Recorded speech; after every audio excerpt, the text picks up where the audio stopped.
Every modern business wants real-time data processing, but the phrase real-time is an empty vessel. It means completely different things depending on the exact problem you are trying to solve. For an automated fraud detection system or a high-frequency trading algorithm, real-time literally means taking action within mere milliseconds. If you flag a suspicious credit card transaction 5 minutes after it happens, the money is already gone. Contrast that with a ride-sharing dashboard tracking general driver locations or business intelligence metrics reviewed by a human analyst. Those numbers only need to refresh every few seconds. For years, the industry's answer to both of these scenarios has come down to two major processing engines, Apache Flink and Spark Streaming. Read their marketing pages, and they sound identical, but beneath the surface, they take entirely different architectural approaches to moving data. Picking an engine based on theoretical benchmark speeds without matching its underlying architecture to your actual operational reality leads directly to bloated budgets and teams maintaining complex infrastructure for speed they never actually required. The decision between these two engines comes down to a strict, unavoidable trade-off: absolute mathematical speed on one side versus deep organizational synergy on the other. Apache Flink was designed from the ground up for true per-event streaming. The engine processes each individual record the instant it arrives, minimizing latency at all costs. Spark structured streaming takes a different path. It is built on a micro-batch framework, prioritizing deep integration with the existing Spark batch processing ecosystem that most data organizations already run. To see how that plays out in production, we need to look at exactly how they compute incoming data, how they store memory, and how they recover from inevitable server crashes. Grasping this underlying architectural divide is the only reliable way to map the right processing tool to your specific technical constraints. The most critical divergence between these platforms is how they physically ingest and move data through their pipelines. This diagram shows Flink's true streaming model. A single data point enters the pipeline, and the node calculates it that exact millisecond. It never stops or pools. With zero artificial delay built into the processing engine, Flink achieves genuine single-digit millisecond latency. Watch what happens when we switch to Spark's micro-batch architecture. The continuous flow stops. The system gathers incoming data points into a bucket for a short time window and then processes that small batch as one solid block. Waiting for that batch window to close creates an inherent latency floor. The system typically operates in the hundreds of milliseconds to several seconds range, depending on how you configure those intervals. If your application relies on hypercritical automated triggers, a micro-batch delay introduces unacceptable risk. For those exact constraints, a true continuous stream is the required choice. Beyond pure speed, stream processing requires memory. We call this state management, the ability to remember and accumulate information across millions of separate events. Think about tracking a specific user's geographic locations and running a total of their spending habits over 24 hours. The system must retain that massive history to evaluate their very next transaction. This visual demonstrates Flink's solution. It embeds a high-performance local state backend directly alongside the computation task. The data doesn't travel over a network line. Storing state locally allows Flink to manage terabytes of ongoing data with near-zero latency.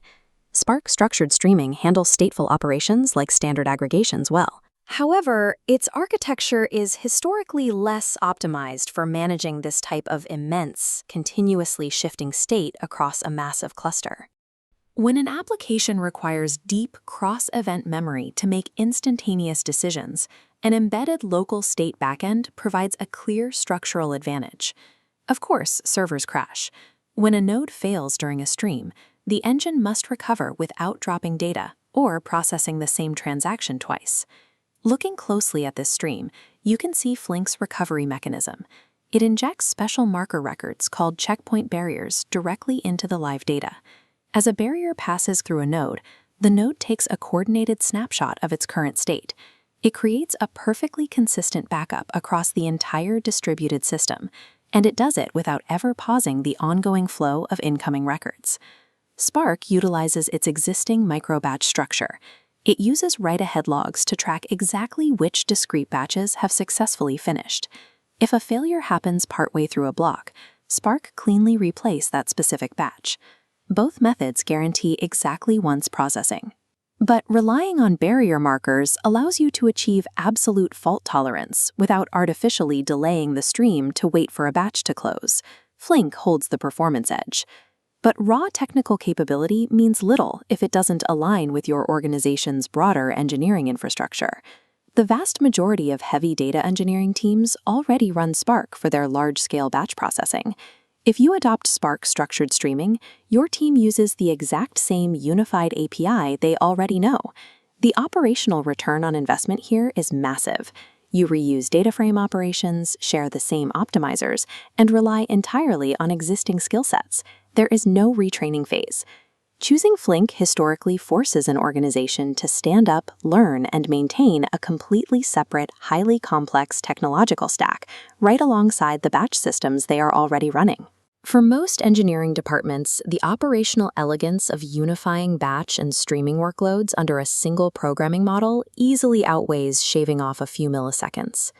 Making the correct choice requires mapping these architectural trade-offs directly to your specific application. This flowchart begins with the primary constraint. Does your application mathematically require response times under 50 milliseconds? If we follow the yes path, we encounter a secondary requirement. Does the application need to continuously reference terabytes of ongoing historical state to make those rapid decisions? If you are building automated fraud detection or real-time bidding algorithms, you must accept the operational overhead of a separate system. You choose Apache Flink. Now, let's reset and follow the no path. Your latency requirements land somewhere in the range of several hundred milliseconds to a few seconds, typical for analytics reporting. If your engineers already run batch analytics on Spark, you prioritize your team's existing workflow. You choose Spark structured streaming. Your final decision rests entirely on your organization's tolerance for operational complexity versus a strictly enforced need for absolute speed. Which brings us to the golden tip for this architectural choice. Do not select a stream processing engine based on theoretical benchmark latencies you read about on a blog. Forcing an experienced Spark team to adopt Flink to shave off a few invisible milliseconds creates a permanent maintenance nightmare for no real business gain. Assess the literal time constraints of your specific product and weight those heavily against the exact skills your engineers already possess. Next time on Golden Concepts, we examine idempotency. We will look at why a data pipeline running twice must guarantee the exact same result and the engineering required to enforce it. Subscribe to Uplatz so you don't miss it. Because mastering foundational architectural concepts is the only way to cut through technology hype.